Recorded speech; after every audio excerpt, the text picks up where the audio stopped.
Assalamualaikum warahmatullahi wabarakatuh. Baik, perkenalkan namaku Agus Driapsari. Aku dari Prodi PBSI atau Pendidikan Bahasa dan Sastra Indonesia. NIM-ku 2303010091. Jadi, di sini aku mau membuat video tentang sejarah dan perkembangan sejarah sastra.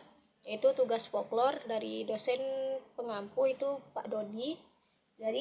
Jadi asal pas aku menjelaskan atau pas aku ngomong nanti aku berbicara itu aku ada salah, aku mohon maaf karena aku juga lagi proses belajar. Dan kalau aku jelasinnya tidak secara detail, aku juga mohon maaf karena ini dari apa yang aku tahu, yang aku sebutin itu dari aku tahu.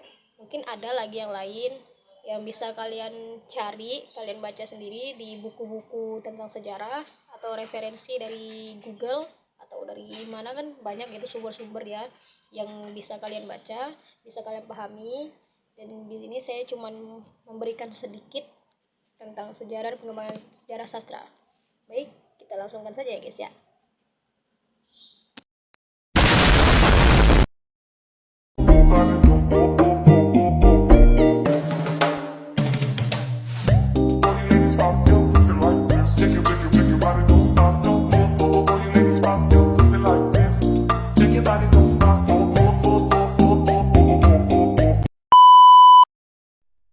Di sini saya akan menjelaskan tentang sejarah dan perkembangan sejarah sastra.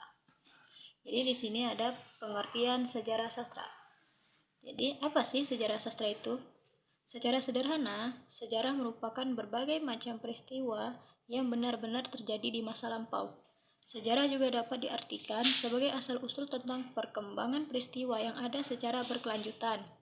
Ahli sejarah atau sejarawan adalah sebutan untuk para penulis sejarah. Prasejarah adalah peristiwa yang terjadi sebelum ditulis sebuah catatan. Sejarah sastra adalah ilmu yang menganalisis perkembangan sastra sejak awal pertumbuhan hingga saat ini. Sejarah sastra membahas sastra dengan menggunakan kriteria ekstrinsik atau hal-hal yang berasal dari luar sastra. Contohnya, seperti identifikasi peristiwa kehidupan politik dan sosial budaya beserta pengaruhnya terhadap karya sastra. Kemudian selanjutnya ada fungsi sejarah sastra. Yang pertama itu ada fungsi hiburan atau reaktif. Jadi fungsi hiburan ini yaitu karya sastra yang dapat menghibur pembacanya. Contohnya kayak misalnya seorang sastrawan itu dia membuat karya sastra, sebuah tulisan yang para pembacanya itu terhibur dengan tulisan yang dibuatnya. Kemudian ada fungsi pendidikan atau didaktif. Nah, ini mendidik adalah sifat alamiah dari karya yang dibuat dengan penuh perhatian terhadap isi dan bentuk dasarnya, sehingga dapat memberikan informasi, pengetahuan, wawasan atau kebijaksanaan atau wisdom yang baru yang dapat dihubungkan dengan kehidupan. Nah, kemudian ada fungsi keindahan atau estetis.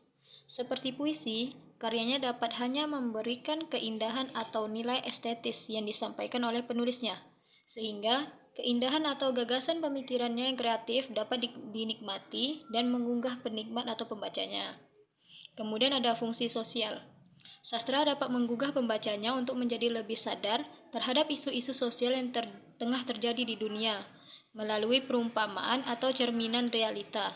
Tulisan ini juga dapat mengkritik tanpa main hakim sendiri, karena tidak mengarahkannya langsung pada pihak atau individu yang bersangkutan. Kemudian fungsi yang terakhir itu fungsi sejarah. Sejarah sudah terlalu sering ditunggangi oleh kepentingan dari pihak yang diunggulkan pada masanya, sehingga sejarah dapat menjadi sangat tidak objektif dan memihak. Sastra dapat menjadi saksi bisu sekaligus pengomentar terhadap peristiwa-peristiwa yang terjadi di sekitar penulisnya. Kemudian sastra itu terbagi ada menjadi dua, ada sastra lama dan juga sastra baru.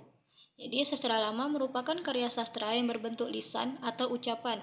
Sering juga disebut dengan sastra Melayu yang proses terjadinya berasal dari ucapan serta cerita orang-orang zaman dahulu. Cerita-cerita tersebut banyak yang mengandung pelajaran serta hikmah yang dapat diambil oleh orang-orang yang mendengarnya. Sedangkan sastra baru, sebuah karya sastra baru biasanya sudah berbeda dengan karya sastra lama dan tidak dipengaruhi oleh adat kebiasaan masyarakatnya. Karya sastra baru ini cenderung dipengaruhi oleh karya sastra barat dan Eropa.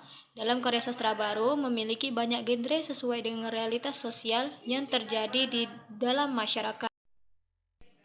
Nah, di sini ada teori sosiologi sastra. Sosiologi adalah ilmu yang mempelajari mengenai hubungan antara manusia dengan manusia lain.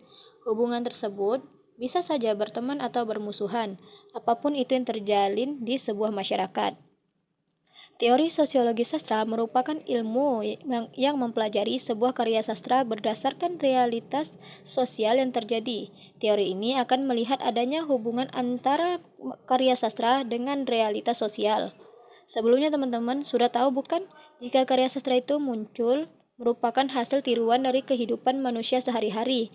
Masalah yang terjadi dalam sebuah karya sastra pun juga terinspirasi dari kehidupan manusia sehari-hari. Maka dari itu teori sosiologi sastra muncul.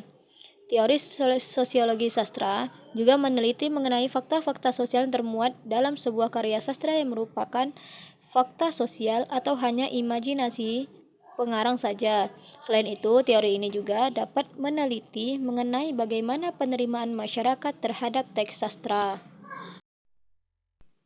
Nah, di sini saya ingin memberikan sedikit motivasi untuk para perempuan-perempuan di luar sana yang sedang berjuang dalam pendidikan, dan terkhusus untuk saya sendiri juga, yaitu jadilah wanita berpendidikan karena wanita adalah sekolah pertama untuk anaknya. Semangat para pejuang pendidikan, capekmu akan terbayar dengan gelar di akhir namamu. Mungkin hanya ini yang dapat saya sampaikan atau saya jelaskan. Kalau kurang detail, saya mohon maaf karena saya sedang dalam proses belajar, dan mungkin asal mau lihat lebih detail lagi itu bisa dengan mencari referensi dari buku ataupun Google juga bisa. Sekian, wassalamualaikum warahmatullahi wabarakatuh.